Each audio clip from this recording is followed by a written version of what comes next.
Mana kok belum ini share? Masih belum lengkap temennya? Sudah, Bu. Mana kok belum share? Silakan.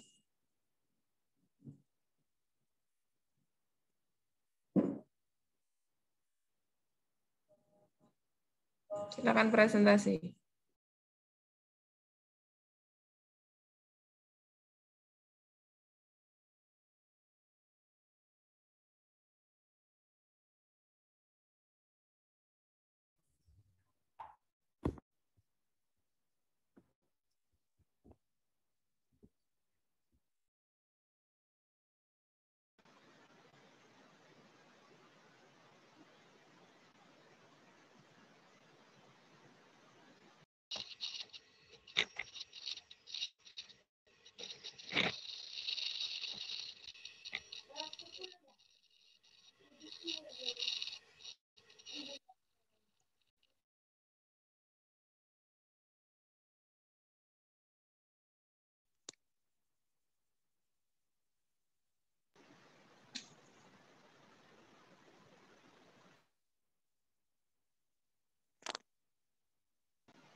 Halo, mana ini? Kok belum mulai? Halo, kok belum mulai ini? Masih siapa? nunggu Agung, Bu. Oh, Agung? Jangan lupa absen ya. Mohon maaf Bu sebelumnya. Apakah suara saya bisa didengar? Bisa. Langsung, Gong. Baik. Assalamualaikum warahmatullahi wabarakatuh. Selamat malam teman-teman. Perkenalkan, nama saya Agung Praitno dengan NIM 4041 selaku moderator sekaligus pemateri 2. Rizky Anindita dengan NIM 4063 selaku pemateri 1. Kemudian ada Apriliano Farha dengan NIM 4066 selaku pemateri 3. Dan ada Bingga Aidil Fitri Santoso dengan NIM 4001 selaku pemateri 4. Dan yang terakhir ada Delia Putri Marselia dengan NIM 4073.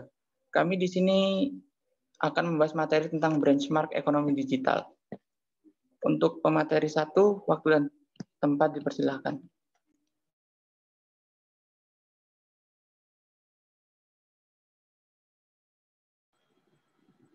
Benchmarking. Menurut Anderson 1996 dalam Paulus dan Devi 2013 menyatakan benchmarking adalah proses pengukuran secara berkesinambungan dan membandingkan satu atau lebih bisnis proses perusahaan dengan perusahaan yang terbaik di proses bisnis tersebut untuk mendapatkan informasi yang dapat membantu perusahaan untuk mengidentifikasi dan mengimplementasikan peningkatan proses bisnis.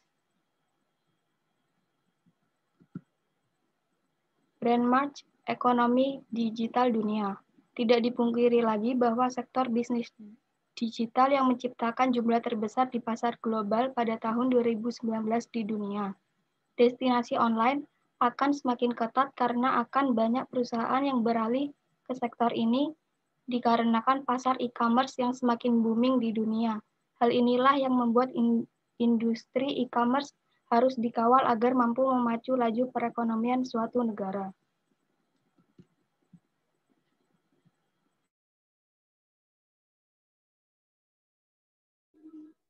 Mohon maaf Ibu, apakah saya bisa off cam dikarenakan kalau on cam sinyal saya naik turun Ibu.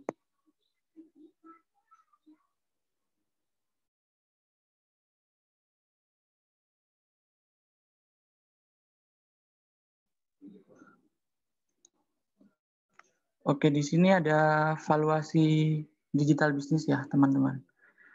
Valuasi itu artinya nilai ekonomi sebuah bisnis.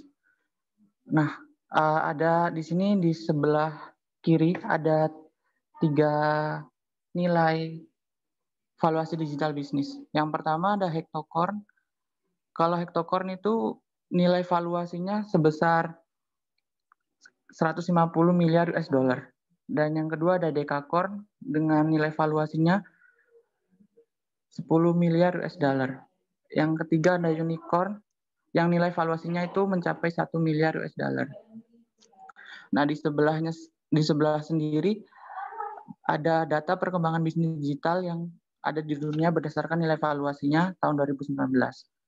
Nah, berdasarkan data valuasi digital bisnis di samping ini, berarti jumlah perusahaan yang paling banyak adalah perusahaan dengan valuasi nilai sebesar 1 miliar, yakni unicorn sendiri memiliki 470 perusahaan.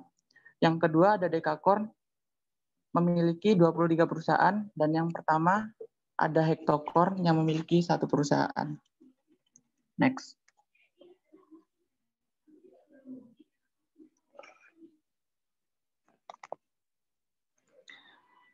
Oke, di sini ada peran pemerintah pada masing-masing negara. Yang pertama ada Amerika Serikat.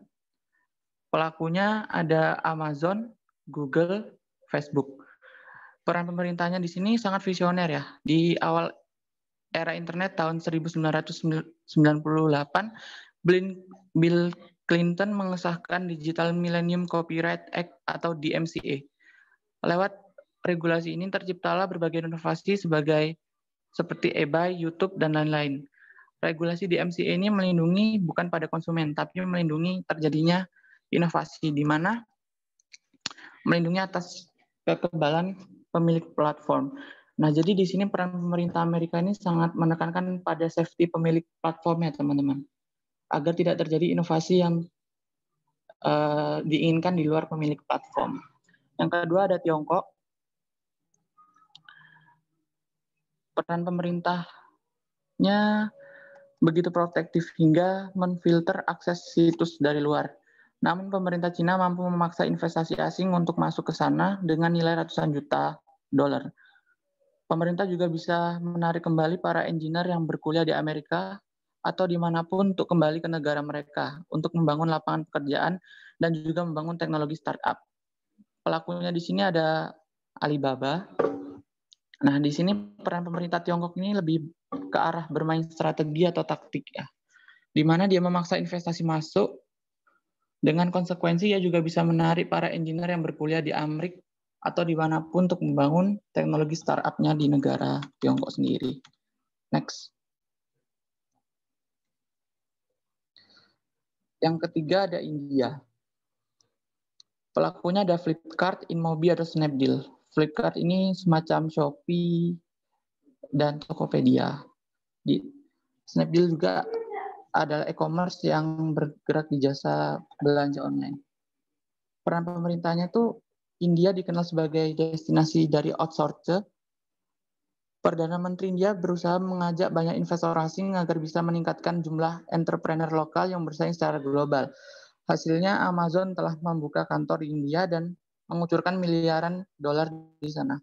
Yang terbaru ini adalah SoftBank yang telah berkomitmen berinvestasi sebanyak 130 rupiah di India.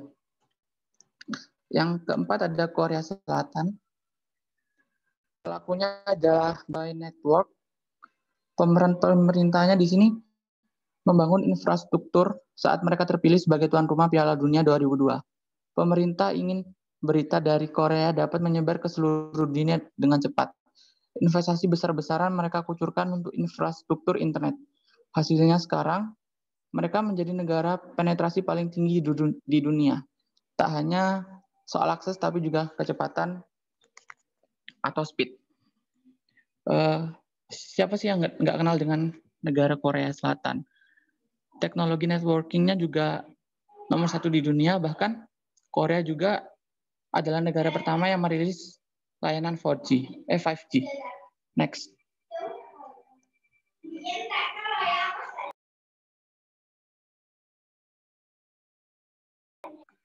Yang kelima ada Indonesia. Pelakunya ada Gojek, Tokopedia, Bukalapak, Traveloka. Peran pemerintah Indonesia sendiri sangat berupaya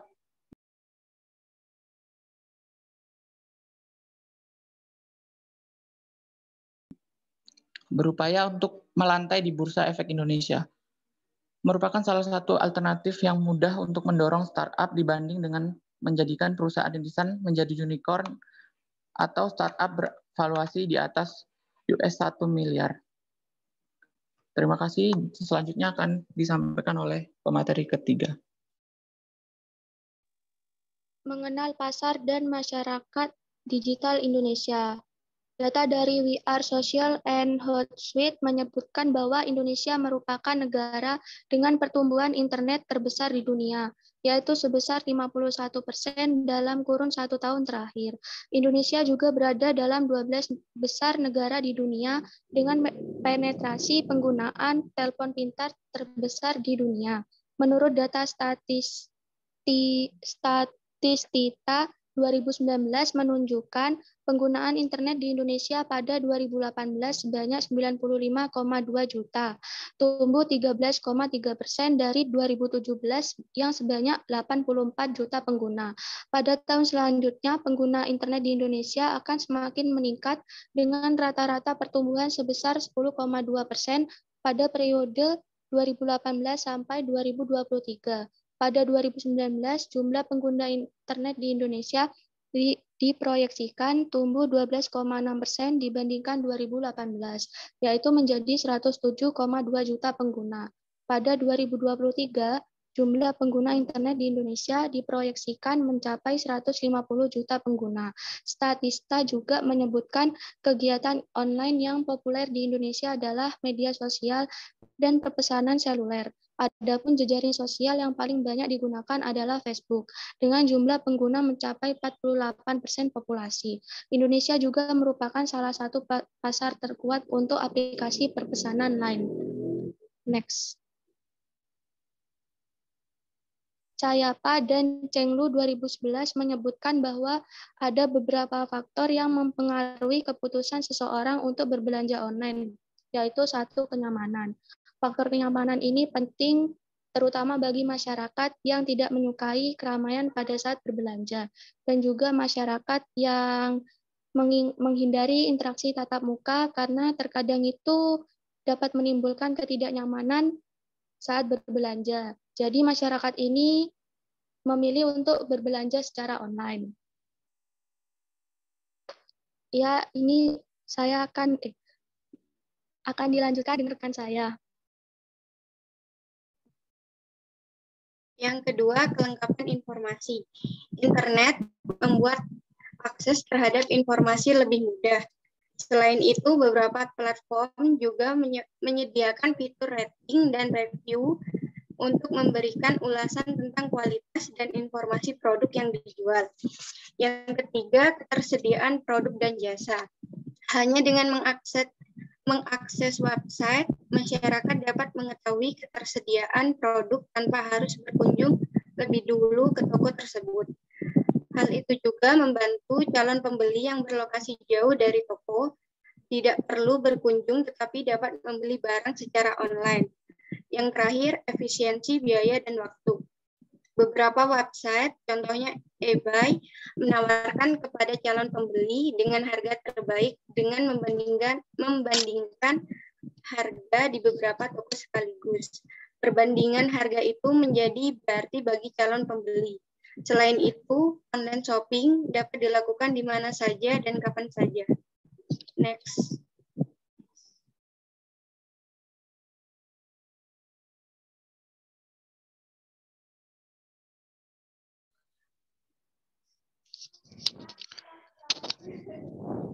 Berikut adalah artikel dari Benchmark dan Benchmarking.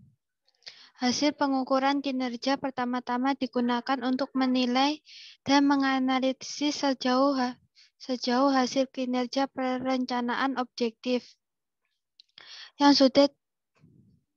yang sudah dibuat sebelumnya.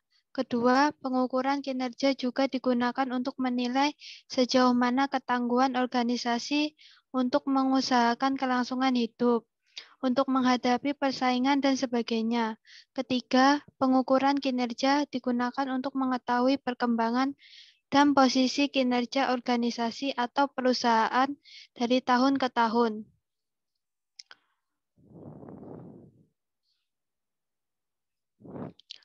Apakah semakin baik, apakah tetap saja, atau semakin buruk? Keempat, pengukuran kinerja digunakan untuk mengetahui posisi organisasi atau perusahaan dibandingkan dengan perusahaan atau organisasi lain, terutama yang sejenis, khususnya dibandingkan dengan organisasi atau perusahaan yang dianggap paling unggul.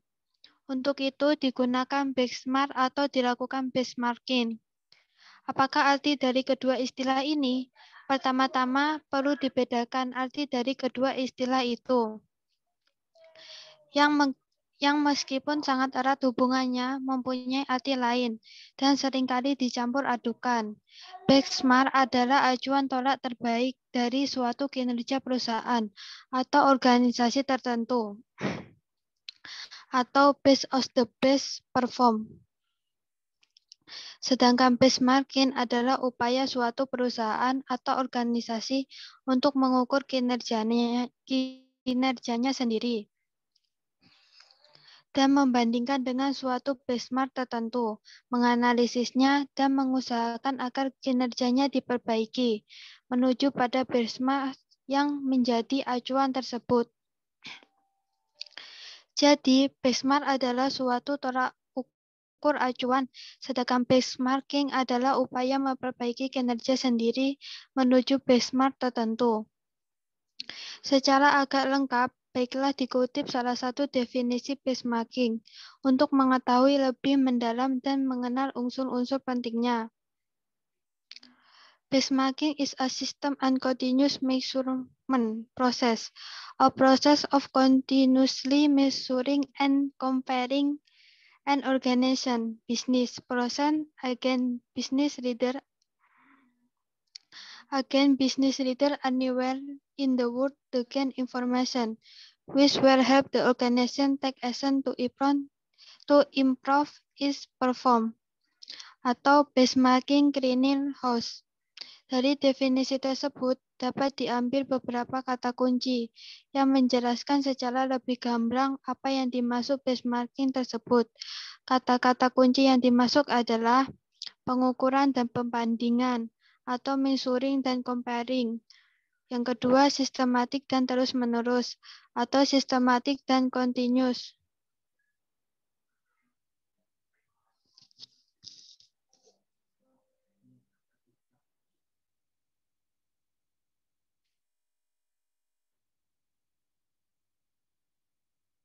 Oke, kalau boleh saya sedikit kritik ya, seharusnya benchmarking kalau kalian ingin mengutip dari artikel itu bisa diberikan contoh misalnya kinerja dari salah satu startup-nya ya. Contoh misalnya Amazon produk yang sama dengan negara satu dengan negara lainnya ya. Kita jadikan perbandingan. Misalnya startup di Amerika itu kita bisa lihat ya, Google misalnya. Kalau di Cina itu yang serupa itu Baidu. Nah, kalian bisa cari informasi kira-kira bagaimana ya kinerja Google ya hingga saat ini, kemudian kalian bandingkan dengan Baidu ya. Untuk kinerja Baidu yang hampir sama. Terus kemudian tadi misalnya di Indonesia dia punya Gojek misalnya. Di Malaysia dia punya Grab, itu kan punya Grab ya sebenarnya. Itu bisa kalian jadikan benchmark atau perbandingan seperti itu. Jadi bukan hanya sekedar tadi ya istilahnya definisi ya. Terus saya juga mau menjelaskan sedikit saya singgung apa sih nilai valuasi itu ya. Jadi nilai valuasi itu ada tambahan nilai secara ekonomis ya. Jadi bertambahnya secara ekonomis dalam suatu perusahaan, gitu ya, berdasarkan beberapa faktor pastinya. Yang pertama itu karena stabilitas penjualannya, ya. Kemudian ada terkait dengan urgensinya. Jadi dia pengaruh terhadap sesuatu hal itu bisa mempengaruhi penjualan, ya. Contoh misalnya seperti ini, di Jakarta hadirnya Gojek itu kan sebenarnya ingin mengatasi yang namanya kemacetan, ya. Jadi kalau di Jakarta orang itu kan terkadang itu banyak yang naik mobil, gitu ya. Tapi ternyata untuk mencapai tujuan atau tempat tujuan itu kan sering terlambat, gitu ya. Lah, untuk cari ojek pangkalan itu juga cukup susah, ya. Mungkin kita harus keluar gang dulu, kita juga harus cari, gitu ya, cukup susah. Gitu. Tapi dengan hadirnya Gojek, kita pegang smartphone aja, kita deteksi, kita pesan, gitu ya, kita posisi di mana, gitu ya, dia bisa menghampiri kayak gitu. Nah itu kan dengan adanya seperti itu orang akan dimudahkan, ya. Nah, itu juga akan mempengaruhi. Terus habis itu juga valuasi bisnis itu terkait dengan model bisnisnya. Ya, startup itu kan macam-macam ya. Ada yang bisa jadi dia di bidang transportasi, bisa jadi di bidang jasa, ya, jasa yang lain ya, penerbangan misalnya gitu, atau penyediaan hotel seperti Traveloka, atau marketplace seperti Shopee, Bukalapak dan sebagainya, ya. Nah, itu tergantung juga, ya. Terus kemudian ada lagi kualitas manajerialnya. Ya, kalau kalian lihat gitu ya, startup gitu ya, atau bisnis digital itu selalu dia beradaptasi, ya. Kemudian dia selalu berusaha untuk memenuhi kepuasan pelanggan. Ya, contoh misalnya dulu kalau terkenal Shopee itu gratis ongkirnya, ya. Tapi sekarang banyak kan ya yang ditawarkan oleh Shopee potongan, ya, atau poin, atau banyak lah ya, kita bisa merit harga dari yang memang termurah sampai yang termahal itu ada, seperti itu. Bahkan sekarang Shopee dia, kalau saya lihat gitu ya, karena saya sering belanja Shopee gitu ya, dia bahkan untuk kurir itu dia akuisisi sendiri kan. Kalau dulu kan kita masih bisa milih ya, CNE, CNT gitu ya. Nah, tapi kalau sekarang saya lihat dia punya kurir sendiri, Shopee. Nah, itu sudah untuk meningkatkan kualitas manajemennya, ya. Dan mungkin salah satunya adalah untuk melakukan penghematan misalnya, ya, supaya dia juga ingin ekspansi yang lebih besar gitu ya. Dia melakukan perbaikan manajerial terutama untuk pengiriman. Dia udah punya sendiri nih. Ya. Nah, itu bisa dilihat bahwa, atau misalnya yang berpengaruh itu juga selama online kemarin adalah jasa kurir. Ya, jasa kurir itu luar biasa ya, sangat membantu untuk bisnis digital gitu ya, penjualan online. Sampai pada akhirnya dampaknya kayak JNT itu sampai dia punya pesawat sendiri ya. Kemarin kan beli pesawat sendiri ya untuk memuat kargonya kayak gitu.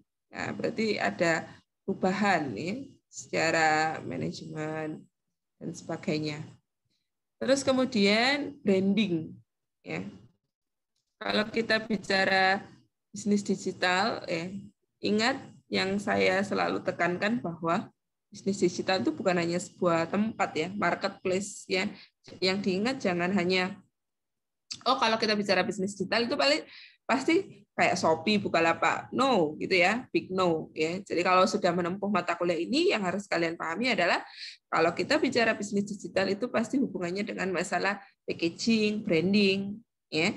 Kemudian juga kualitas layanan ya secara digital ya, secara teknologi. Itu yang harus kalian ingat ya. Kita harus memiliki kekhasan khusus dan juga harus punya value. Ya, dan juga keamanan, ya, keamanan apapun itu, karena saling berkait gitu ya. Paling enggak data kita juga akan terbuka. Contoh misalnya kamu download atau ingin membeli sesuatu gitu ya, Nah, pasti itu akan memasukkan data email kamu, ya kan ya. Akan memasukkan misalnya kalau kamu punya m-banking, data-data pribadi lah. Apalagi sekarang sudah ada pay letter, ya, KTP, ya, seperti itu kan juga dimintain. Nah, hal-hal seperti itu yang harus diperhatikan keamanannya. Wah, misalnya saya pakai pay letter gitu ya. Nah, ini kan minta data KTP kamu, ya, foto kamu misalnya. Nah, ini kamu juga harus berpikir bahwa aman nggak nih, gitu, ketika kita memberikan data seperti itu. Ya, kemudian juga masalah pelayanan, ya. Selain selain keamanan, pelayanannya juga kenyamanan tadi ya. Kira-kira kalau saya menggunakan aplikasi ini misalnya, nyaman nggak ya untuk saya? Seperti itu. Bisa dipercaya nggak sih? Trust. Bisnis digital itu yang paling tinggi itu adalah trust-nya. Ya, value-nya juga. Ya. Sebenarnya adanya digital itu apakah semakin mendistrupsi pasar, mengacaukan suasana pasar, atau malah bahkan membantu menjadi suatu solusi. Ya, misalnya adanya Traveloka, gitu ya. Apakah Traveloka itu membantu misalnya kalau dulu hotel kita kan mesti cari informasinya secara manual ya, baru kita datang ke kotanya kita baru lihat nih mana nih hotel terdekat. Kalau sekarang jauh-jauh hari kita bisa lihat nih hotel atau event ya, event misalnya konser, tapi sekarang belum ada konser ya. Atau misalnya kita mau pergi ke Jatim Park, misalnya ke Dufan dan sebagainya. Ya, kita nggak perlu jauh-jauh ke Dufan, kita bisa pesan hari ini gitu ya, acara event melalui aplikasi itu tadi. Ya. Jadi apakah itu membantu penjualan ya di sisi lain itu memiliki multiplier effect gitu ya, atau justru mematikan dengan adanya seperti Traveloka ya, platform-platform seperti itu gitu. Tapi sekarang kan enggak ya, justru seperti hotel, event dan sebagainya itu justru terbantu, atau misalnya UMKM yang tadinya nggak punya toko, nggak punya tempat, dia bisa membuka lapaknya di media online gitu ya. Apakah membantu atau justru mendisrupsi? Ya. Nah, ini yang harus dipikir. Kemudian masalah branding juga kita contohnya misalnya, oke, kalau ada sesuatu yang teringat di pemikiran kita. Misalnya, oh kalau ada Shopee pasti ada gratis ongkir. Oh ada misalnya flash sale. Ya, jadi dia punya kekhasan khusus gitu ya. Jadi dia bisa membranding gitu loh. Ya.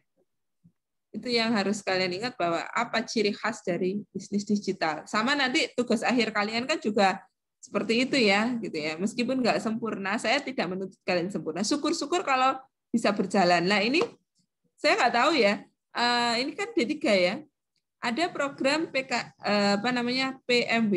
PMWV ya. Pekan Kewirausahaan untuk anak vokasi. Mungkin kalian bisa ikutan atau sudah disonding sama Bu Bunga ya. Ada yang nempuh saya gitu ya. Siapa tahu dari ide kalian ya, nanti kan hasil akhirnya kalian juga membuat suatu ide gitu ya. Itu bisa kalian ajukan. Balik lagi, buatlah sesuatu yang bisa membranding orang. Orang itu inget gitu loh ya. Kalau lihat ojek, ingatnya Gojek. Apapun dah. Sekarang kan orang kalau misalnya meskipun itu Grab, meskipun itu Uber, bentar ya pesan Gojek dulu. Padahal yang dipesan Grab misalnya. Atau misalnya orang mau pesan makanan padahal GrabFood, tapi yang diingat kan yang dulu hadir kan GoFood kan. Orang selalu GoFood.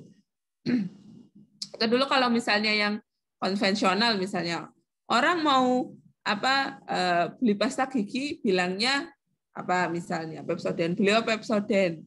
Padahal yang dibeli Ciptaden misalnya kayak gitu. Jadi ada sesuatu yang diingat itu adalah branding gitu. Jadi kamu bisa membranding orang-orang. Beli sabun cuci, beli Rinso, yang datang merek lain. Itu kan bisa membranding seperti seperti itu. Tanpa disadari ya. Nah, itu sebenarnya membranding diri kita.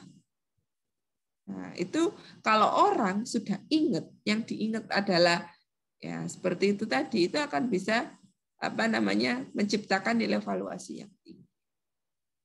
Nah, nilai valuasi yang tinggi juga dia itu bisa istilahnya menempatkan diri, ya. Saat ini dia di posisi mana, ya. Perusahaannya itu bisa bersaing tidak. Ya, seperti Gojek, dia itu sudah melompat lebih tinggi, sekarang dia sudah masuk ke unicorn, di mana nilai valuasinya ya lebih dari berapa tadi asetnya 150 miliar gitu ya. Bayangin gitu ya. Dari yang dulunya hanya sekedar iseng lah ibaratnya ya.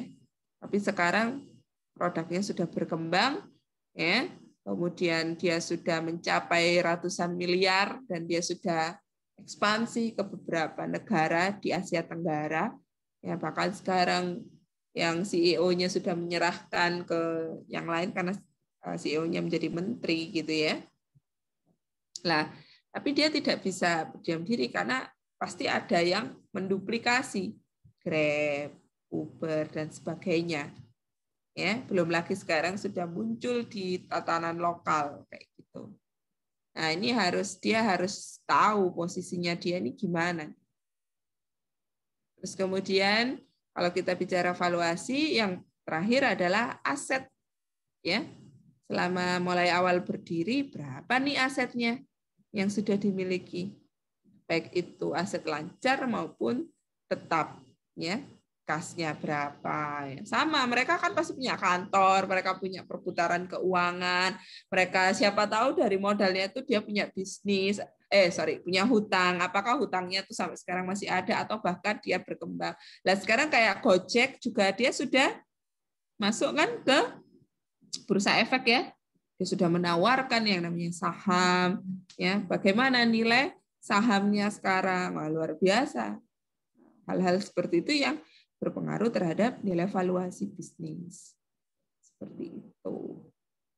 Oke, silakan kalau ada pertanyaan kita mulai diskusi. Sebutkan nama dan dari kelompok berapa.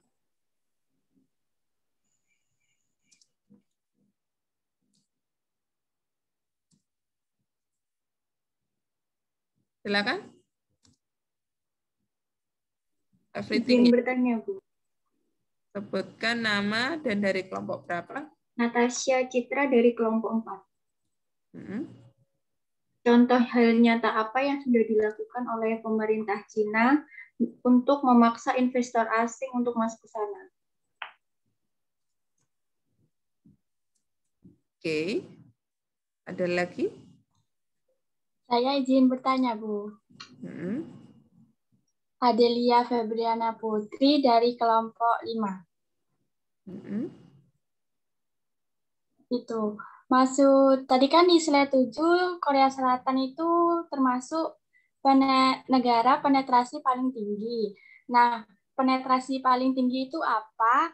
Terus kenapa Korea Selatan itu bisa dikatakan sebagai negara penetrasi paling tinggi? Terima kasih. Ada lagi? Saya izin bertanya, Bu.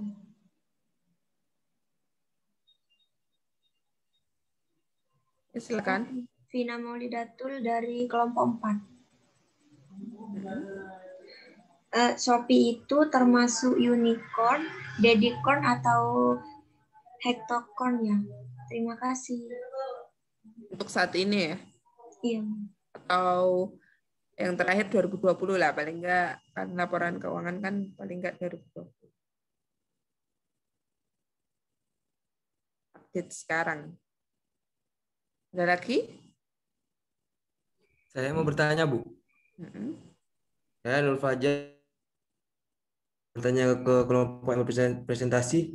Menurut kelompok Anda, unicorn... Kamu kelompok berapa? Kamu kelompok berapa? Kelompok 4, Bu.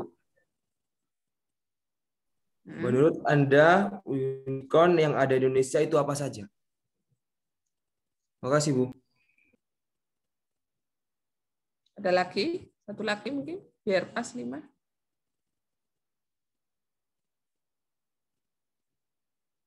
Ada lagi? Silakan yang mau bertanya.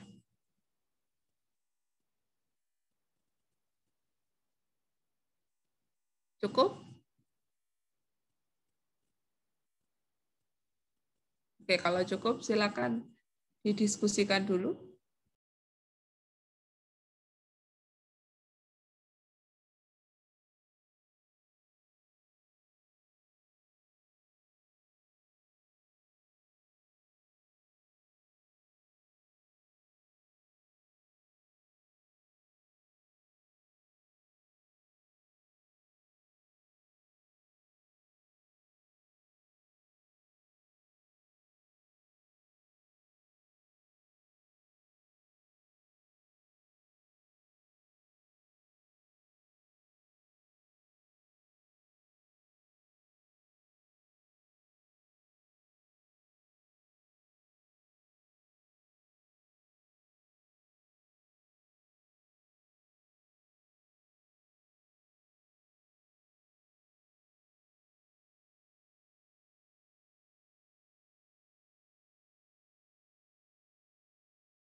Silakan dijawab, jangan lama-lama, Rek. Oke, baik. Di sini saya akan menjawab pertanyaan dari Adelia.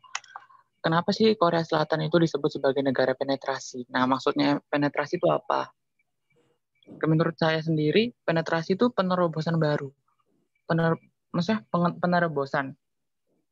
Siapa sih yang nggak kenal dengan Korea Selatan? Selain dia terkenal dengan teknologinya, dia juga terkenal dengan kecepatannya. Jadi yang dimaksud penetrasi itu penerobosan. Kayak Korea Selatan bisa menjadi salah satu, contohnya bisa menjadi salah satu penerobos sinyal 5G di dunia. Mungkin ada feedback dari penanya.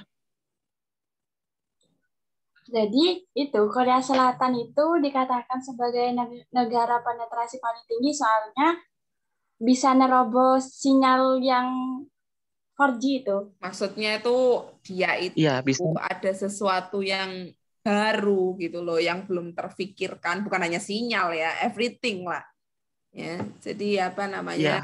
Yang high teknologi gitu. Jadi pikiranmu nanti kalau penetrasi itu penerobosan, robos sinyal, bukan kayak gitu ya. Jadi apa namanya, dia tuh punya sesuatu yang apa namanya baru ya. Negara lain belum memikirkannya gitu ya. Tapi dia sudah memikirkannya dengan apa hasil riset, misalnya pengujian, ya kemudian diuji ternyata layak dan bisa, itu kan sesuatu yang baru seperti itu ya. Atau misalnya terkait dengan, kamu tahu kan ya, Korea Selatan itu sebenarnya dia itu bukan termasuk negara industri lah ya. Beda dengan apa namanya Cina mungkin, beda dengan Amerika gitu ya. Tapi dia bisa mengkayakan negaranya dari apa? Entertainment kan, dari K-pop-nya, dari K-dramanya. Siapa sih yang nggak kenal dengan drama Korea gitu ya, drakor kayak gitu ya. Lah dia kan bisa menciptakan sesuatu yang khas gitu ya, suatu negaranya karena dia nggak punya industri gitu ya. Dia hanya punya industri entertainment kayak gitu. Ya, itu suatu penerobosan gitu ya di bidang entertainment misalnya. Ya kan? Dia sudah sampai sinetronnya itu apa misalnya filmnya juga gitu ya. Kan sudah, siapa sih yang nggak kenal Korea gitu. Nah, ini ada muncul pesaing nih, siapa? Cina. Ya. Sekarang drama-drama Cina itu sudah mulai dia sudah mulai masuk kayak gitu ya. Kalau dulu mungkin zaman kecil saya nggak tahu ya. Kalau dulu kan telenovela ya. Ya, nggak tahu kalian masih ini nggak ya. Kalau dulu kan zaman kecil saya tuh dulu masih belum ada gadget ya. Dimanapun tuh telenovela atau apa Hollywood ya. Ya, siapa sih yang nggak kenal film India gitu ya. Zaman saya dulu itu booming banget. Siapa sih yang nggak kenal Shah Rukh Khan gitu ya. Atau siapa lah artis-artis Hollywood itu ya. Ya, telenovela atau film-film inilah dari mana Amerika kayak gitu ya. Apalagi sekarang bioskop nggak ada. Wah, film-film dari Amerika itu ya itu bakalan kalah sama yang film-film dari Korea. Gitu. Coba kalian lihat ya yang punya smartphone mungkin ya, film-film dari India, film-film dari Amerika itu akan kalah dengan yang dari Korea. Ini Cina mulai menyusul, drama Cina ya. Ya karena saya juga sedikit pecinta Korea dan Cina gitu ya. Kalau saya lihat persaingan di dunia entertainment itu seperti itu. Loh jangan dikira loh ya apa orang yang mungkin kalian juga bisa belajar gitu ya. Jangan diambil ceritanya aja nih. Kalau ini nih apa misalnya Lee Min Ho nih sukanya sama ini, jangan gitu. Coba kalau kalian perhatikan nih ya, kayak saya jujur ya, saya tuh awal-awal saya tuh baru kenal yang namanya drama Korea itu ya waktu pandemi itu ya. Waktu pandemi saya belajar saya dikasih tahu teman saya gitu ya. Coba deh kamu nonton Korea kayak gitu. Dia kan Korea Hollywood gitu ya. Apa sih sebenarnya keistimewaannya gitu ya. Saya coba pelajari terus saya beralih ke drama Cina gitu ya. Kalau saya lihat sebenarnya mereka itu ingin mengenalkan ini loh apa namanya negara saya, mulai dari apa berpakaian, mulai dari produk yang dipakai, kemudian mulai dari setting gitu ya. Sebenarnya itu jika dia ingin mengenalkan negaranya, orang itu kan pasti saya yakin ya di antara cewek-cewek ya terutama mungkin pecinta drama gitu ya. Drama Korea atau drama Cina atau drama yang lain itu pasti ngikutin. Ya pasti yang nggak kenal sama produk Korea sekarang. Karena apa? Ya itu tadi dikenalkan sama drama Korea ya. Seperti itu. Atau pakaian ya. Karena cewek itu kan sangat berpengaruh ya, gampang banget pengaruhnya gitu. Nah, pakaian itu juga ngikutin gitu ya. Terus saya juga pernah menelusuri drama Cina gitu. Mulai pakaian sampai kamu tahu ya, internet yang dipakai itu nggak mau Google. Ya, dia sudah punya Baidu. Baidu ya. Itu kan dia mengenalkan high teknologinya itu sudah melalui Cina. Betapa luar biasanya, dia tuh ngerti gitu loh ya. Oh, orang-orang nih lagi pandemi, dia pasti nggak bisa ke bioskop. Akhirnya dia membuat banyak serial drama. Dia di situ juga mengenalkan juga gitu. Terus apa pakaian yang digunakan seperti Puma kayak gitu ya. Itu kan juga salah satunya juga dari Cina gitu ya. Kemudian apa namanya itu tadi Baidu, terus WeTV itu kan dari Cina sebenarnya kayak gitu ya. Bayangin ya, sudah sampai mendistrupsi ke dunia perfilman ya. Tanpa kalian sadari kayak gitu. Produk-produk dari Korea, pakaian dan sebagainya, seperti itu, gaya berpakaian, budaya, culture itu udah ngikutin. Nah, makanya balik lagi, if you have a digital business, ya, kalau saran saya adalah value apa yang bisa kamu tanamkan, apa yang kamu tawarkan, seperti itu, yang sebenarnya juga akan berpengaruh, yaitu tadi multiplier effect, ya. Terus balik lagi ya, ini tadi berkaitan dengan terobosan atau penetrasi gitu ya. Karena sekarang dunianya sudah digitalisasi, ya itu tadi balik lagi ya, tinggal kita nih diam di tempat atau mengikuti ya, atau bahkan menjadi suatu yang baru. Ya. Hadirnya Gojek di Indonesia, Gojek itu bukan sesuatu yang wow ya. Ya, Gojek di Indonesia ya, kalau di Indonesia karena memang baru gitu ya. Tapi dia sebenarnya menduplikasi di Amerika. Ya, karena kan Pak Nadiem ini lulusan Harvard ya, lama di Amerika, dia melihat gitu ya. Kalau di Amerika waktu dulu itu aplikasinya tuh basisnya tuh mobil. Kalau kita kan sepeda motor ya, karena dia melihat bahwa fenomena kemacetan di Jakarta dan fenomena banyaknya sepeda motor, bagaimana dia juga bisa merekrut yang namanya orang-orang ojek gitu ya. Sebenarnya itu bukan sesuatu yang baru, tapi kita menduplikasi.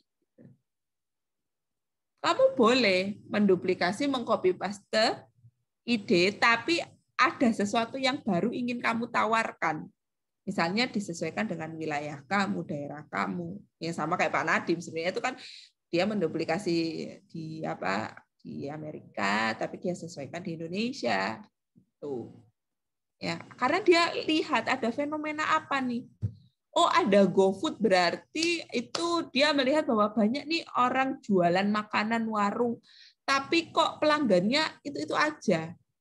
Pengen lebih dikenal orang, ya. Tapi karena masalah jarak, ya sudah, kita buat GoFood. Terus kita mau kirim barang misalnya, aduh males nih keluar gitu ya. Ya udah kita buatlah GoSend dan sebagainya. Karena kan itu tadi dia bisa membaca fenomena-fenomena yang ada. Gitu.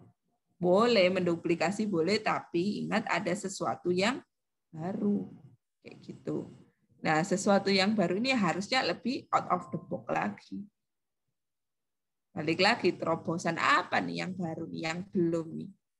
Nggak usah jauh-jauh, lihat kanan kiri kalian, lihat daerah kalian sendiri. Ini masih di rumah toh? Nah, coba kalian lihat nih, di sekitar kalian apa nih sesuatu yang dibutuhkan oleh masyarakat kalian, sekitar kalian. Kayak gitu. Gitu ya, paham sekarang? Sudah paham, Bu. Izin menambahkan, Bu. Mungkin salah satu penetrasinya itu bisa di skincare mungkin ya. Untuk remaja saat ini, banyak kan skincare yang dari Korea itu sekarang udah bermunculan. Jadi itu juga salah satu terobosan dari negara Korea Selatan. Iya, sekarang luar biasa emang ya. Ya itu tadi, Korea tuh mulai, kalau saya lihat gitu ya, dari fashion, ya, dari skincare, kebutuhan wanita lah. Karena siapa namanya follower drama Korea tuh siapa sih paling gede? Cewek kan. Nah, kebutuhan cewek itu mulai dari atas sampai bawah ya, dari skincare, misalnya dari baju, ya, dari everything lah semuanya. Kalau saya lihat itu ya Korea. Cuma pinternya nih, ya, Korea yang dia punya sesuatu yang baru, nah Cina menduplikasi. Ya kan? Coba kamu lihat barang made in China sekarang. Tasbih aja made in China. Sajadah aja made in China. Apakah di China itu banyak orang Islam? Enggak kan? Saya lihat, saya ke Arab ya, waktu itu saya umroh. Saya tuh baru tahu ya, beli tasbih sama gantungan, saya kaget. Made in China, bayangin. Dia udah masuk ke beberapa negara. Ya. Sekarang, tadi kayaknya ada yang tanya juga masalah investor. Nanti aja saya jelasin. Ya, semuanya itu memang ada sesuatu yang dia itu bisa membaca pasar dan dia ingin sesuatu yang baru dan ingin menguasai pasar. Ya. Cuma menurut saya jeleknya Cina itu tadi, dia itu gercep dan dia itu kayak ya inilah, selain gercep dia itu gampang menduplikasi tadi ya. Terus dia tahu pasarnya. Ya, apalagi orang Indonesia. Orang Indonesia kan sukanya yang banyak, yang murah, yang branded lagi. Branded mana ada sebenarnya murah gitu ya. Nah, anehnya itu dia tahu konsumennya, akhirnya dia tembak di situ. Nah, seperti itu. Oke, next.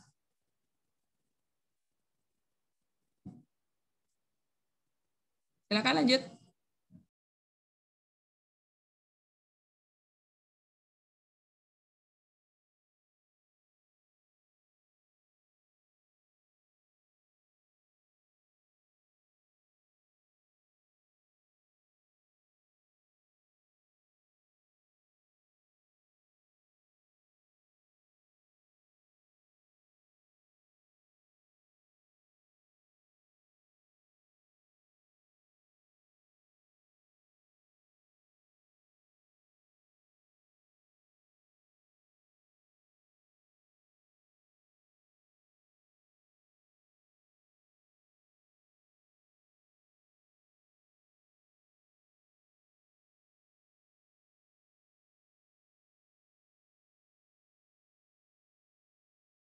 Halo, Anani, silakan dilanjut. Masih ada pertanyaannya kan?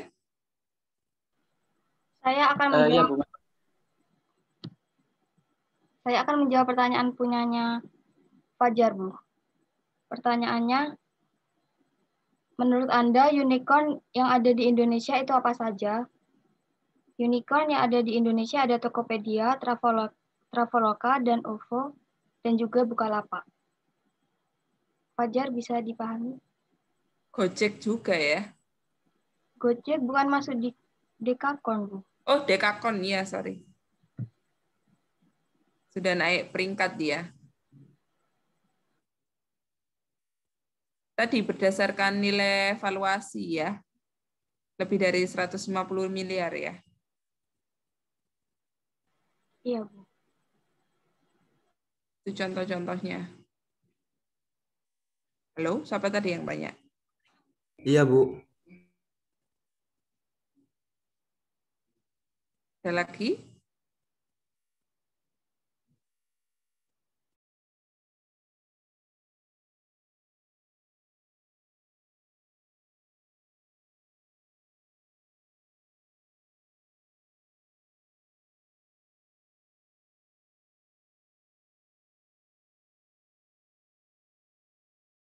Saya akan menjawab pertanyaannya Vina. Shopee termasuk unicorn, hectocorn, atau dekakon.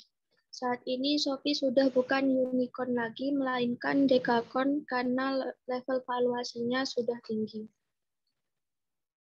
Apakah bisa dipahami, Vina? Berapa nilai valuasinya Shopee sekarang? Bantu jawab, Bu. Kalau nggak salah itu sebesar 14 miliar US dollar. Sudah 14 miliar. Iya, Ibu. Oke.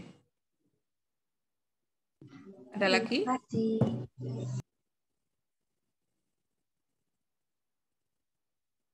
Halo, ada lagi?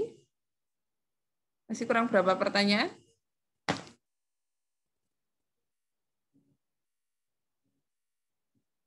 Masih kurang berapa pertanyaan? Masih ada 2 pertanyaan lagi yang belum terjawab. Oke. Di sini saya akan mencoba menjawab pertanyaan dari Natasha. Contoh nyata yang dilakukan oleh pemerintah Cina untuk memaksa investor asing untuk masuk ke sana itu apa? Oke, jawabannya tuh seperti yang disebutkan Ibu Rere tadi, Cina adalah negara industri. Jadi contoh nyatanya itu pemerintah Cina memaksa negara lain berinvestasi dengan iming-iming profit tinggi. Terus contoh lainnya tadi sudah disebutkan juga oleh Ibu Rere bahwa Cina itu negara istilahnya paling gercep dan dalam duplikasi. Nah, dengan begini Cina secara tidak langsung memaksa dan menarik investor asing untuk berinvestasi di Cina. Contohnya seperti free trade antara hubungan perdagangan Cina dan Indonesia, ekspor impor minyak dan gas antara Indonesia dan Cina. Apakah dari penanya ada feedback? Sudah cukup. Terima kasih, Agung. Iya, baik, sama-sama Natasha. Ya, akibat adanya itu tadi ya, perang dagang juga ya, dia sekarang itu istilahnya menutup pintu dari Amerika. Ya, dia kan ingin membuktikan kekuasaannya. Ya, dia kan memboikot produk-produk dari Amerika ya. Contohnya aja kalau kalian tahu gitu ya, ini teman saya pernah cerita. Jadi dia menggunakan HP buatan Cina gitu ya. Dia pergi ke Amerika, nggak bisa nyala HP-nya. Ya kan? Karena buatan Cina gitu.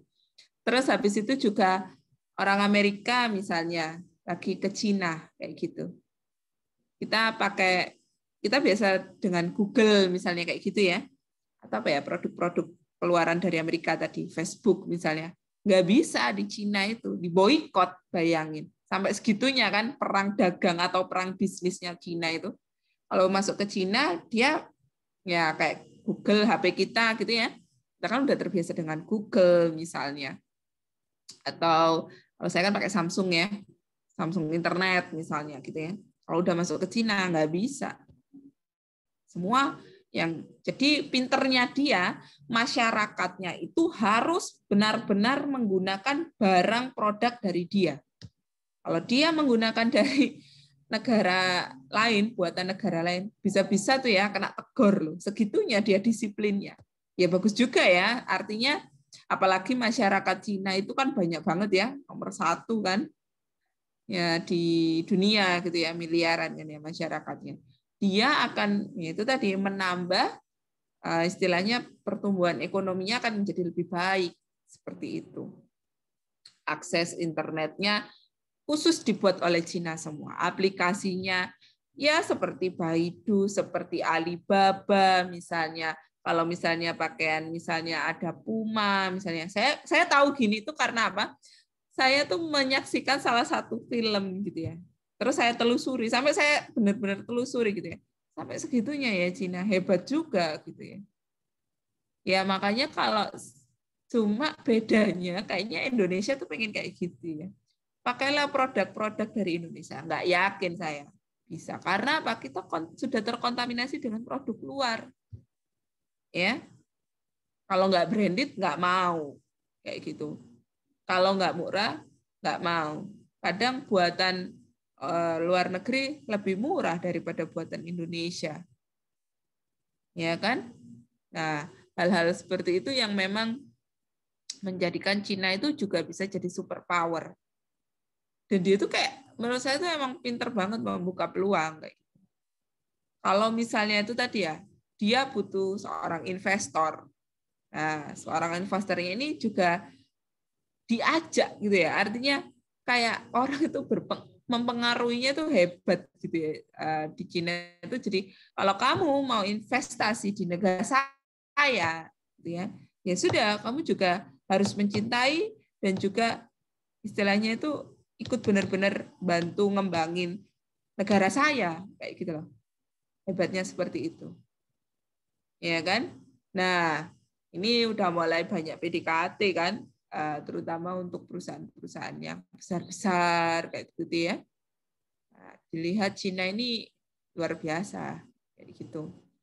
Karena pangsa pasarnya dia di daerah Blok Timur ya pastinya. Blok Timur itu ya orang-orang Asia kayak gitu loh. Dan orang-orang yang notabene itu juga mohon maaf gitu ya, secara sumber daya manusia itu juga apa ya istilahnya itu manutan gitu ya. Kita ikut-ikut aja, nggak kritis ya, tingkat kritisnya kurang. Kemudian juga apa namanya secara finansial juga nggak terlalu tinggi seperti orang-orang Barat kan. Kalau orang-orang Barat kan kritis kayak gitu kan. Ini yang menjadi istilahnya peluang baik buat negara Cina kayak gitu.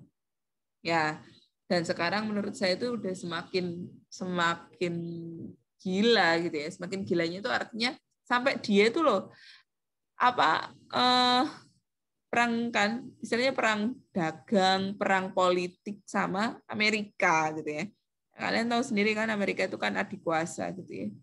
Tapi Cina ini hadir dan dia tuh menurut saya juga ingin menggantikan Amerika. Gitu ya. Kedua negara ini sama-sama ingin nunjukin ini loh aku gitu loh, ini loh aku tuh bisa kayak gitu ya nguasain dunia dengan caraku kayak gitu. Dua-duanya punya super power lah. Nah Indonesia ini nggak lepas dari kedua negara besar ini, kita masih nggak bisa mandiri lah, ibaratnya masih bergantung gitu ya, karena masih kurang ya secara baik itu dukungan finansial, secara SDM kita ini masih belajar dari kedua negara superpower ini gitu. Ada lagi? Untuk pertanyaannya sudah selesai Bu, tadi ada 4 pertanyaan. Yang pertama, kenapa Korea Selatan termasuk negara penetrasi paling tinggi?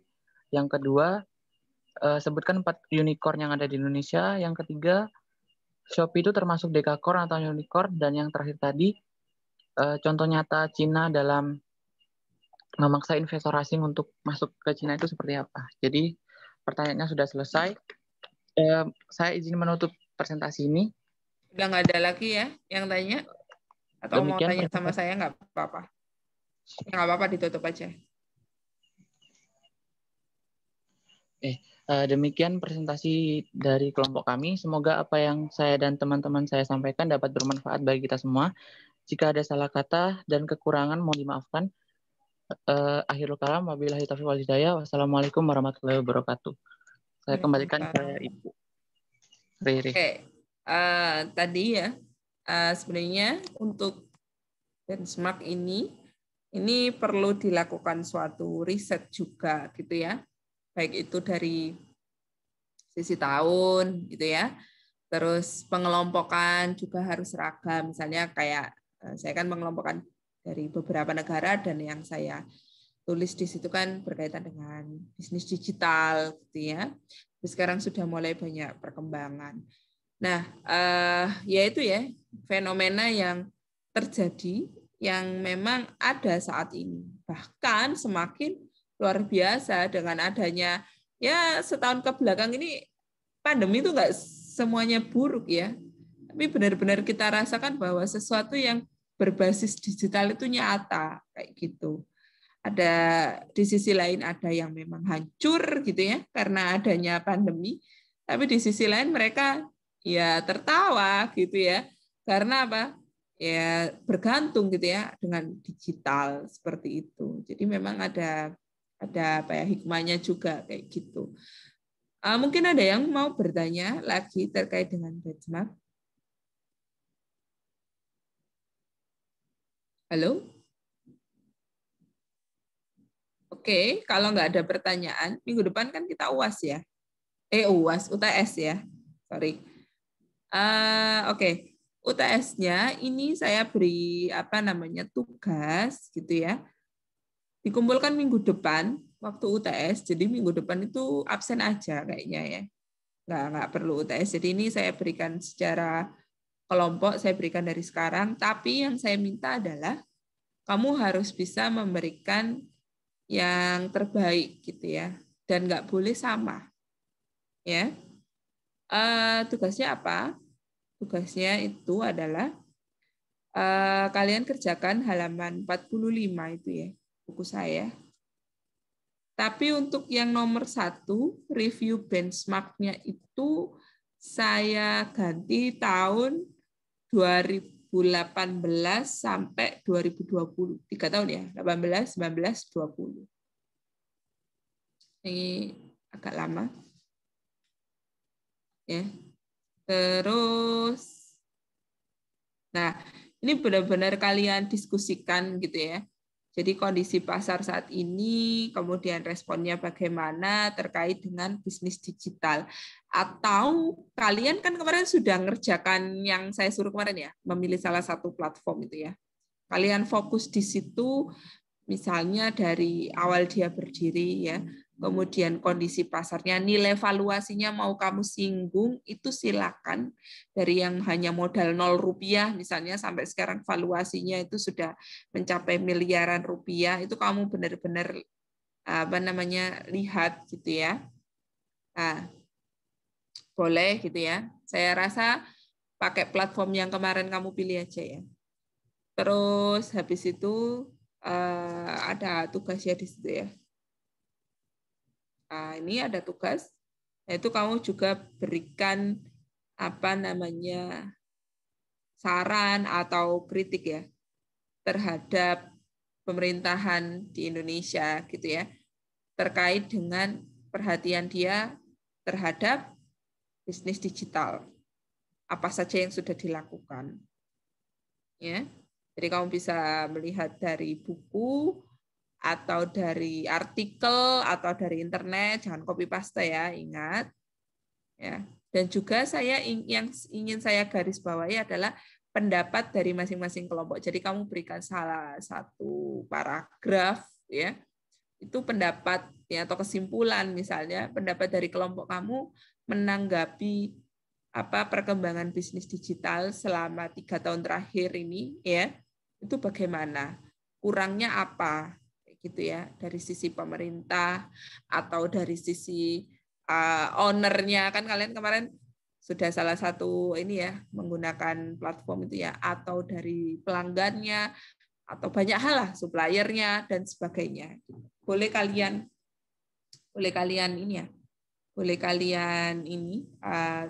kritisi di situ karena saya akan menilai itu ya. Jadi masukan atau saran atau kritik dari kalian itu yang menjadi point of view dari penilaian UTS. Jadi kemukakan aja, kan satu kelompok ada beberapa orang toh, ya, silakan dikemukakan.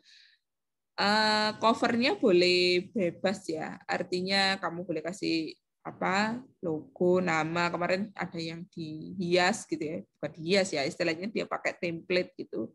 Dibuat seperti bukan hanya sekedar ini ya, kayak bagus gitu kemarin. Nggak tahu kelas ini atau kelas sebelah ya, saya lupa. Jadi dia bisa memberikan suatu artikel gitu tentang tugasnya, ya. Terus dia berikan penilaian waktu itu ya, tugasnya ini kayak gini. Nah, kalau di halaman 45 itu kan saya ingin melihat seberapa kritis ya mahasiswa itu memberikan tanggapannya. Oke, review benchmark-nya itu di dunia ya. Nah, caranya minimal kalian ambil 5 negara lah. Ya, kayak saya tadi kan ada Amerika, ada Cina, atau misalnya kalian boleh negara lain ya yang sekiranya startup-nya bagus. Mungkin di Australia, mungkin di Eropa ya. Itu coba kalian telusuri gitu ya. Kalau saya tadi kan memang negara-negara yang big power gitu ya. Nah, atau ada negara lain malah bagus jadi informasi gitu ya. Misalnya kamu nemu di Inggris, kamu nemu di mana misalnya ya negara-negara lain ya, Malaysia misalnya, boleh gitu. Kan negara-negara sekarang kan udah punya banyak startup ya. Kamu benchmark tadi. Benchmark itu gimana, Bu? Ya itu tadi misalnya dari platform apa saja yang dia punya, nilai valuasinya berapa. Kayak tadi kan saya membandingkan beberapa platform ya. Gitu. Terus bagaimana kondisi negaranya dengan adanya bisnis digital. Seperti itu. Paham? Yang ngumpulkan cukup ketua kelompoknya aja. Minggu depan. Terus saya minta kejujurannya. Iya, aku. Untuk yang tugas itu selama tahun 2019 atau 2020? 2018 sampai 2020 yang benchmark ya. Iya, yang Apanya? benchmark 2018 sampai 2020. Nah, yang 3 tahun. tugasnya itu, Bu. Tugasnya itu yang terbaru. Oh ini ya, yang terbaru Iya. aja 2020 ya. Ya, baik Ibu, terima kasih. Analisis, identifikasi, evaluasi itu ya, 2020. Yang terakhir aja, 1 tahun terakhir. Jadi kita bisa dapat hal yang baru. Terus habis itu nanti yang ngumpulin ketua kelasnya cukup ketua kelompoknya yang submit nanti ya. Ya, saya berikan batasan kan minggu depan UTS. UTS-nya itu tadi saya cek ini kan ada sekitar 7 kelompok ya. Nah, nanti 7 kelompok ini saya lihat siapa yang sudah mengumpulkan, siapa yang belum. Ingat ya, jangan sampai batas akhir pengumpulannya. Terus minggu depan absen aja. Cukup absen. Minggu depannya lagi kita presentasi lagi. Dan ini sudah mulai ini ya, kalian sudah harus memikirkan kamu mau buat apa nih. Kan karena tugas akhirnya kan ini ya, saya janjikan nggak ada UAS ya, tapi kamu harus membuat sesuatu yang baru. Saya tidak menuntut sempurna, makanya kita di kelas diskusi gitu loh. Jadi jangan sungkan untuk bertanya. Kita buat sesuatu yang baru, ya untuk tugas akhirnya nanti saya lihat. Kalau misalnya mau dipresentasikan, misalnya boleh gitu ya. Kalian buat sedikit video gitu ya. Kalian mempresentasikan membranding itu tadi, membranding produk yang ingin kalian tampilkan gitu boleh kasih tahu saya misalnya ini saya ada sedikit video Bu tentang produk saya dan kelompok saya gitu. Jangan salah loh ya, tidak hanya berhenti di sini, ini ada terkait dengan PMWV ikut aja nggak apa-apa, atau nanti kalau ada iseng-iseng lomba gitu ya, udah 1 kelompok nih udah semangatnya udah bagus, iseng-iseng ikut siapa tahu lolos kayak gitu. Idenya tuh jangan di ini ya, jangan sekedar memenuhi tugas, disimpan aja dulu. Siapa tahu nanti ada peluang dan ini bermanfaat bisa digunakan. Terus yang kedua saya minta benar-benar gitu ya. Saya percaya dengan ketua kelompok yang mudah-mudahan amanah. Artinya bagi temannya yang tidak ikut bekerja, saya minta kalian nanti beri tanda merah namanya. Ya, jujur aja, saya nggak suka kasihan nih temanku nih gitu ya. Udahlah, nggak apa-apa gitu. Aku masukin aja gitu. Jadi saya minta benar-benar karena ini ya saya itu ada nilai kelompok, meskipun secara kelompok saya juga ada nilai individu ya. Ya, kalau ada teman yang tidak ikut sumbangsi, nggak ikut kerja ya, paling nggak ya minimal bantuin mikir lah ya. Gitu. Ngomong ke saya, kasih tanda aja. Gitu. Ya, jadi saya percaya ke ketua kelompok. Ini ketua kelompoknya pada dengerin kan ya.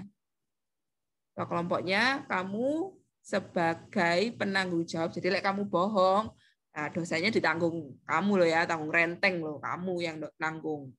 Kan bukan saya yang nanggung ya. Nggak tahu inget dosa apa enggak. Udah gitu aja. Nah, nanti ketua kelompoknya bertanggung jawab kalau ada temannya tidak mengerjakan, wis belas wis gak melok mikir, gak melok. Ya kalau di kelas mungkin tuku kertas lah ya, paling enggak ikut nguruni ngeprint atau beli kertas ya. Cuma sekarang kan enggak paperless gitu ya. Ya. Kamu kasih tanda merah. Ya. Bu, dia nggak mau bantuin sama sekali, Bu. Mikir aja enggak, Bu. Judul aja enggak misalnya.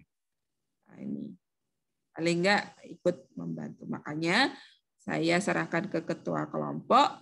Ketua kelompoknya saya beri amanah ya. Kalau mau melanggar, mencoba untuk menambah dosa ya monggo. Kalau mau berbohong kan dosanya ditanggung ketua kelompok ya, bukan saya. Itu ya. Berat juga ya Bu ya jadi ketua kelompok. Terus akhirnya wis aku gak sido wis konai ngono. Terus rolling mari ngono. Itu ya. Jadi itu tadi ya, sudah jelas ya. Minggu depan kita absen aja. Yang ngumpulkan ketua kelompok dikerjakan halaman 45 itu ya. 45, 46, perkembangan bisnis digital 2018 dan sampai 2020. 20. Ambil negara-negara yang sekiranya itu dia bisnis digital. Saya sangat apresiasi kalau misalnya ada yang berbeda dengan buku saya tadi ya. Saya kan mencontohkan Amerika, mencontohkan Cina. Misalnya ada kamu nemu negara-negara lain, boleh. Dibuat kotak-kotak kayak di itu saya boleh. Jadi saya bisa lebih mudah membaca. Dibuat semenarik mungkin ya, tapi ingat aturannya tetap Times New Roman 12, spasinya 1,5. Biar nggak acak-acakan. Ya. Ada pertanyaan lagi? Jelas ya untuk materi UTS ya? Oke. Untuk bahan yang dianalisis, kalian bisa kasih contoh platform yang sudah kalian pilih kemarin. Gitu. Dan ingat, ada paling nggak 1-2 paragraf yang kalian beri saran, kritik, dan sebagainya, itu statement lah ya, statement dari kelompok kalian, apa yang harus dilakukan, apa yang langkah ke depan itu bagaimana. Oke, paham? Nggak ada pertanyaan lagi kan? Bu, pengumpulannya itu dalam bentuk PDF apa Word? PDF aja ya, biar nggak ini ya. Ya, siap. Biar nggak, biasanya kan berantakan gitu. Jadi nanti diusahakan di PDF aja yang rapi, boleh dikasih, ya itu tadi halaman cover, misalnya kasih daftar isi, boleh.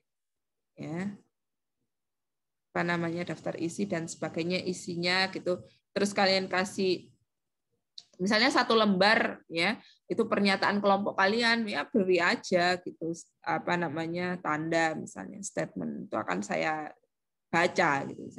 Karena tugasnya mungkin secara berkelompok gitu ya. Tapi kan ada apa namanya, untuk penilaian individu saya itu ada sendiri. Makanya kan kemarin kalau saya suruh buat kolom-kolom ini kan saya kumpulkan. Jadi kalian itu kan kumpulin poin lah ibaratnya. Oke, ada pertanyaan lagi?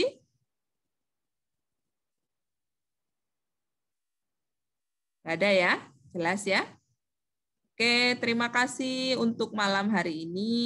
Selamat beristirahat. Semoga hari ini memberikan manfaat ya. Kegiatan hari ini sehat selalu dan semoga besok lebih baik daripada hari ini. Terima kasih. Assalamualaikum warahmatullahi wabarakatuh. Selamat malam semuanya.